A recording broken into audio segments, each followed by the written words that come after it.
Honor Flight was started back in Ohio 10 years ago with a World War II veteran going to a VA clinic for a checkup. And the PA, who was an Air Force captain, says, "Hey, have you been down to Washington to see the memorial that was just built in your honor?" And the veteran says, "I'm too old, too sick, wouldn't have the funds to do that, but I'd sure love to see it." And Earl said, "I'm gonna fly you down in my Cessna. You need to see your memorial." And then a couple of the other folks at the Aero Club heard about it and they thought, gosh, what a great thing to do. Let's round up a few more and take them down.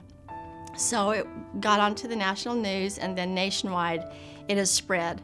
And so Utah stood up just 3 years ago. Our first flight, we took 26 veterans, and then when KSL came on board, it just has mushroomed, and we've been able to fly over 700 veterans now. 2 veterans just happened to be sitting next to one another, and they started talking, and the one veteran says, "Where did you serve?" And he says, "I served in the Pacific." And the other guy said, "Gosh, I served in the Pacific too."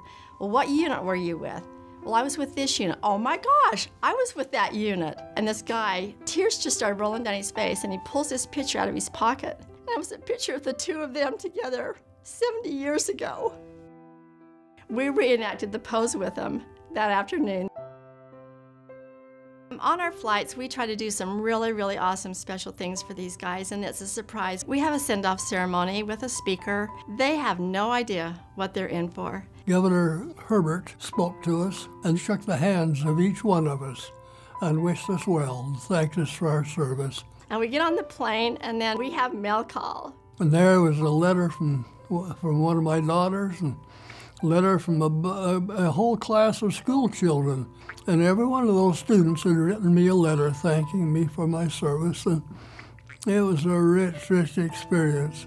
I was greatly humbled by people all over in the airport. They'd stand and they'd applaud us, say thank you for your service. And then we got back to Baltimore, Maryland, the same thing. Now it's on the PA system that there's a contingent of veterans going through the terminal, and so stand and give them a hand and thank them for their service, and they did.